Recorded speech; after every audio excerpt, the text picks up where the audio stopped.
Is your personal information safe from hackers and other criminals on the Obamacare website? Well, the answer depends on who you talk to.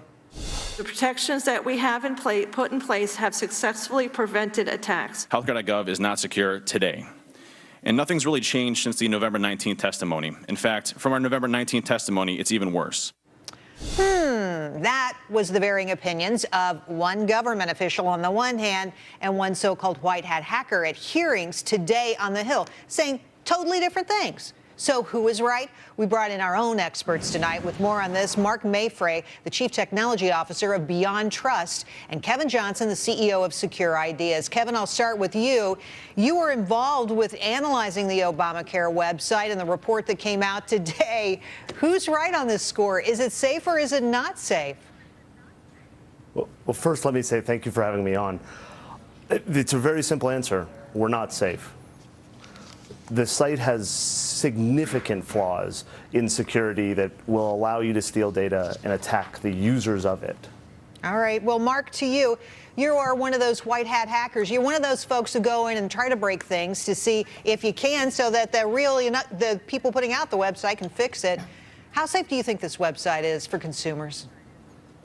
I think there's definitely still security issues that need to be addressed. And I think more to the point is some of the issues that have been found kind of simply off the cuff, if you will, really show kind of a bigger lack of security. And I think that the criminals who can go a lot deeper than us, quote unquote, White House could, are going to be able to do a lot more than even what's been discovered so far. You know, Mark, your point's interesting because I've heard people say that the problems with the website show that whoever built the thing just really wasn't very sophisticated. What do you say? I think most of the problems that have been found definitely show that. You know, I mean, this might be the one time in a lot of our different security careers where we're wrong on that point. But everything we've seen from some of the just most basic programming and development mistakes, anytime I've ever seen that doing any live assessment of a company and plenty of government organizations, it's always kind of been a bigger indicator of a lot more problems and a lot of security being an afterthought as something is rushed to market. An afterthought as something is rushed to market. Kevin, to you. You were involved with this whole report. Tell us more about what's wrong with the site. What's going wrong? What should we know about? Well, there's horrible problems with the site. This is exactly the type of problems we expect to see when we assess web applications that just haven't thought about security at all. They have everything from the ability to steal the user's data, so the people signing up, to actually using Healthcare.gov to pivot and attack the users themselves and compromise their home machines. So not only could your information be stolen on the site, then they can come to your house, they can come to your laptop, to your iPad, and create havoc for you. I want to ask both of you, and I'll start with Mark. So Teresa Fryer was the Chief Information Security Officer who said things are going pretty darn well. Why is she doing that when it's so obvious to professionals in the business that that's just not true? Mark. You know, they've probably had and they have had some of their own assessments that might have indicated that to them. But, you know, I think one of the things that is lacking is it's kind of a very closed system. I think if they were to adopt more of what large successful companies like Facebook and Google do, where they were able to reach out and work more with the independent kind of security community, you'd actually find that there's a lot of vulnerabilities, and simply having one or even two or three different security companies look at a site for a site this important is not enough. It needs to be opened up even further. Kevin, what do you say?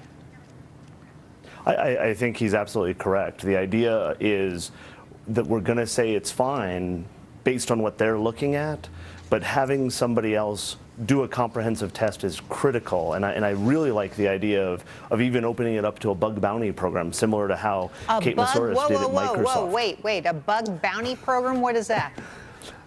Bug bounty programs are ways, as Mark was saying, reaching out to the community and working with security researchers and consultants like Mark and I to say, hey, we're going to give you a system that you can test, and when you find something, we'll reward you with that. Maybe a T-shirt, maybe cash. So the idea is that you give people cash for finding problems, and this energizes a lot of smart young people who know how to look for this stuff.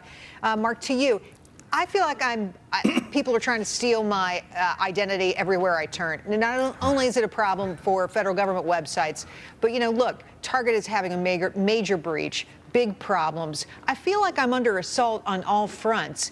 Can this be fixed? Or please don't tell me this is the way of the world now.